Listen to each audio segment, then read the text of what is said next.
Good morning. Study letter channel में आपका स्वागत है। मैं कृष्ण मोहन।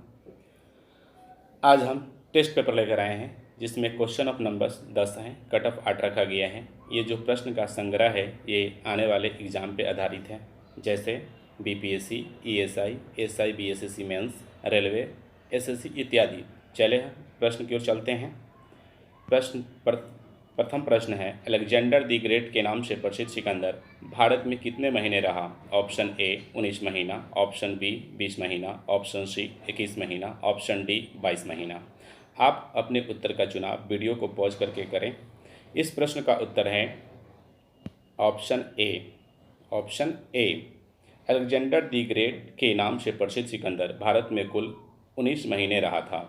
सिकंदर का जन्म 356 बीसी में हुआ। जितने भी सारे रेड पॉइंट्स हैं, रेड अंडरलाइंस हैं, ये कहीं न कहीं एग्ज़ाम में पूछे गए प्रश्न है या संभवतः 100% आने की संभावना है। सिर्फ उसी तरह को प्रश्न को रिलेट किया गया है।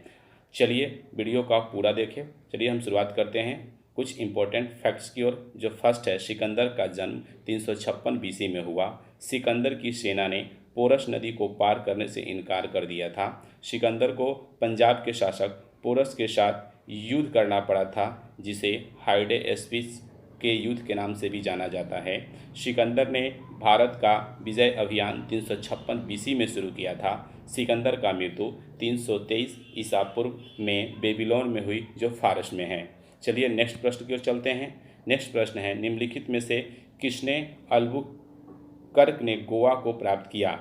किससे अल्बुकर्क ने गोवा को प्राप्त किया? Option number A Bijapur, B Golconda, C Ahmadpur, D Bidar. इस प्रश्न का उत्तर होगा ऑप्शन ए।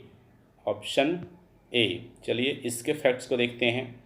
बीजापुर से अल्बुकर्क ने 1510 ईस्वी में यूसुफ आदिल शाह को पराजित कर गोवा जीत लिया। नेक्स्ट, गोवा भारत में पुर्तगालियों का मुख्य केंद्र था। Next, Alfonso de Albuquerque Bharat में पुर्तगाली राज के महानतम गवर्नर थे।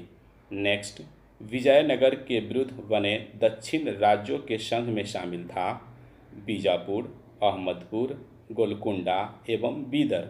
इस संयुक्त मोर्चों का नेतृत्व अली शाह कर रहा था। चलिए नेक्स्ट प्रश्न की ओर चलते हैं। चीनी यात्री फाहियान ने भारत का भ्रमण किसके शासनकाल में किया? Option A Chandragupta Maurya, option B Chandragupta प्रथम, ऑप्शन सी चंद्रगुप्त द्वितीय, जिसे विक्रमादित्य के नाम से भी जाना जाता है, ऑप्शन डी हर्षवर्धन। इस प्रश्न का उत्तर होगा ऑप्शन सी चंद्रगुप्त द्वितीय, जिसे विक्रमादित्य के नाम से भी जाना जाता है। इससे रिलेटेड फैक्ट्स, फाहियान ने 399 से 414 ईस्वी तक बौद्ध धर्म की ज्ञान प्राप्ति के लिए भारत आया था।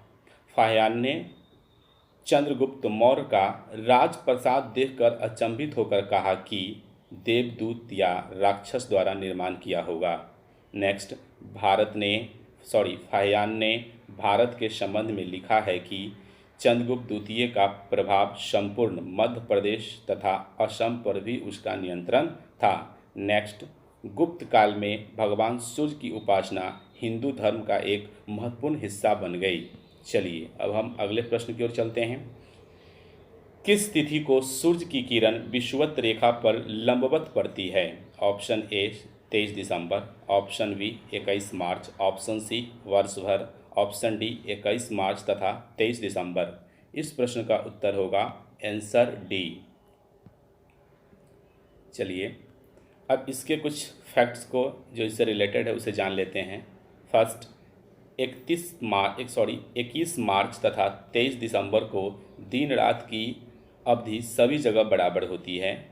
चलिए हम अब ऑफशोर के बारे में जानते हैं। ऑफशोर की स्थिति में सूर्य पृथ्वी से दूरस्थ 15.2 करोड़ की किलोमीटर होता है। जो ऐसी घटना 4 जुलाई को घटता है, इसे हम ऑफशोर कहते हैं। 3 जनवरी को, नेक्स्ट पॉइंट, 3 जनवरी को पृथ्वी सूर्य से निकटतम 14.7 करोड़ किलोमीटर पे होता है। इस स्थिति को हम ऑफशोर या पेरिहेलियन कहते हैं। चलिए, 2 देशांतर के बीच, नेक्स्ट पॉइंट, 2 देशांतर के बीच समय का अंतर 4 मिनट होता है। एग्जाम्पल में समझ लेते हैं। अगर आपसे कभी कभी एग्जाम में प्रश्न इस प्रकार के आ जाते हैं, कह दिया जाता है कि दो देशांतर के बीच का दूरी 15 डिग्री है तो समय में कितना अंतर होगा, तो 1 डिग्री बराबर 4 मिनट होता है, इसलिए 15 डिग्री बराबर 60 मिनट मतलब 1 घंटे का अंतर होगा। चलिए नेक्स्ट पॉइंट, दो देशांतर के मध्य की दूरी 111 किलोमीटर होती है और दो अक्षांशों के बीच की दूरी 111.2 किलोमीटर लगभग होता है। मतलब देशांतर और अक्षांश में देशांतर के मध्य की दूरी अक्षांश के मध्य दूरी से कम होता है। चलिए नेक्स्ट क्वेश्चन, निम्नलिखित में से एक सदिश राशि है, संवेग, दाब, ऊर्जा, कार्य। इस प्रश्न का उत्तर होगा ऑप्शन ए। चलिए अब हम सदिश और अदिश के बारे में जान लेते हैं। सदिश राशि वो ऐसी भौतिक राशियाँ जिनमें परिणाम के साथ साथ दिशाएं भी होती हैं, जैसे वेग, विस्थापन, बल, रेखीय संवेग, कोणीय विस्थापन, कोणीय वेग, त्वरण, बल, आघूर्ण, चुंबकीय प्रेरण। ये सब जितने भी हैं ये सब सदिश राशि हैं। चलिए हम अब अदिश राशि के बारे में जान लेते हैं।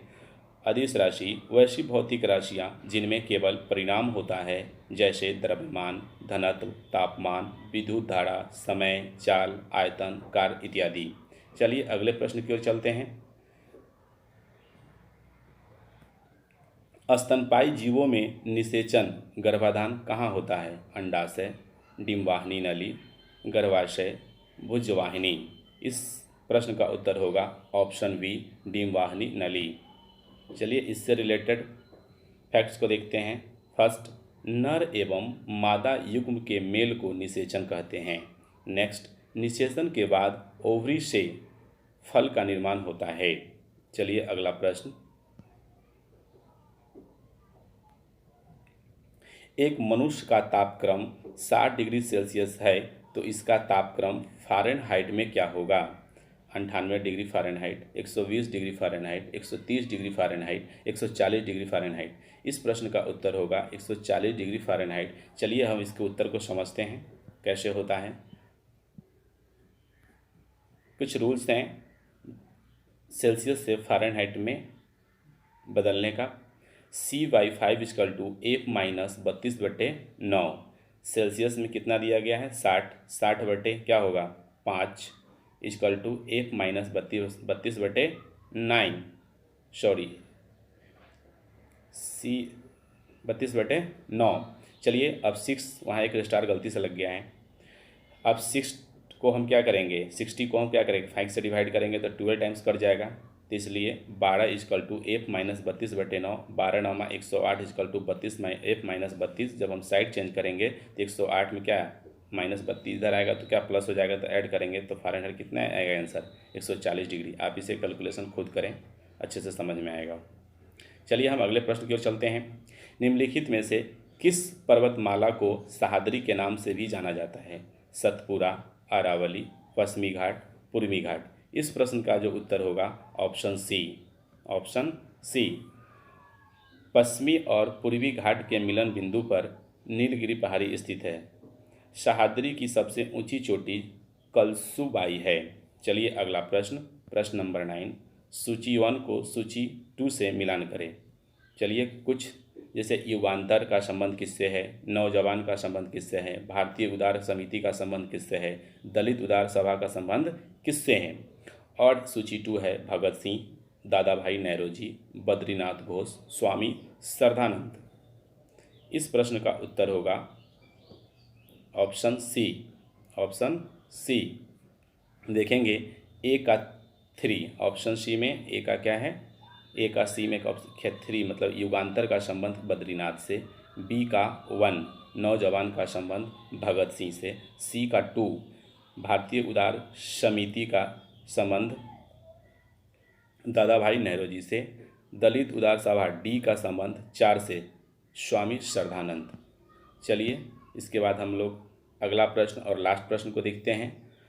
वर्ष 2018 के लिए दादा साहब फाल्के पुरस्कार किसको मिला है? राजकुमार, शशि कपूर, अमिताभ बच्चन, श्रीदेवी। इस प्रश्न का उत्तर है सी।